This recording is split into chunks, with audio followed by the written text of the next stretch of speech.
सभी भाई बहनों से नमस्कार करती हूँ अपने यूट्यूब चैनल पे। दोस्तों, आप लोग कैसे हैं? स्वस्थ होंगे, मस्त होंगे, अपने अपने कामों में व्यस्त होंगे। तो मैं बहुत सुंदर एक देवर भौजाई के नोक झोंक लेके आई हूँ। अब नंदनी मौर्य अपने यूट्यूब चैनल के माध्यम से सभी से हाथ जोड़ के प्रणाम करती, आशीर्वाद की कामना करती। बहुत ही सुंदर देवर भौजाई के नोक झोंक बा। तब आप लोग सुनिए दोस्तों। अब मेरा तबीयत भी सही नहीं चला, सर्दी जुकाम बुखार हो रहा है, गला भी नहीं चल रहा। तो आप लोग गले पे मत जाइए दोस्तों, गीत पे जाइए। जय श्री कृष्ण, राधे राधे। तो आप लोग सुनिए।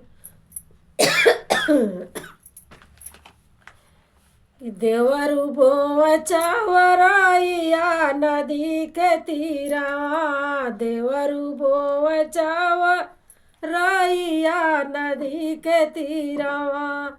हे नदी के तीरावा, हो नदी के तीरावा, देवरु बोवचावराइया नदी के तीरावा।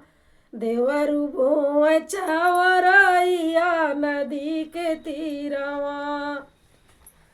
सोने की थाली में जेवना परोसे, सोने की थाली में जेवना परोसे, जेव देवर भौजाइया नदी के तीरावा। जेव देवर भौजाइया नदी के तीरावा। हे नदी के तीरावा, हो नदी के तीरावा, जेव देवर भौजाइया नदी के तीरावा। जेव देवर भौजाइया नदी के तीरावा। देवरु बोवचावराइया नदी के तीरावा। देवरु बोवचावराइया नदी के तीरावा।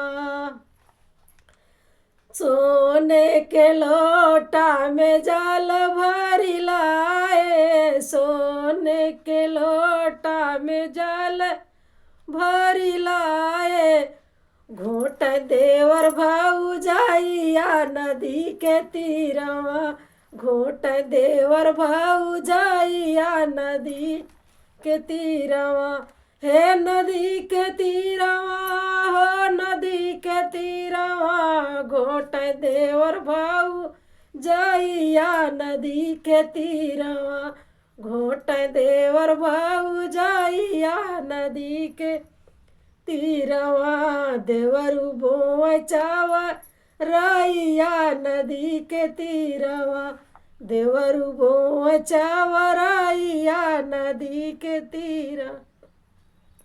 वाह लवंगा इलाची खिली बीरावा जोरावली, लवंगा इलाची खिली बीरावा जोरावली, कूच देवर भौजाइया नदी के तीरावा।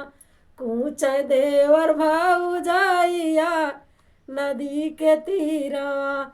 हे नदी के तीरावा, हो नदी के तीरावा, कूच देवर भौजाइया नदी के तीरावा। कूच देवर भौजाइया नदी के तीरावा।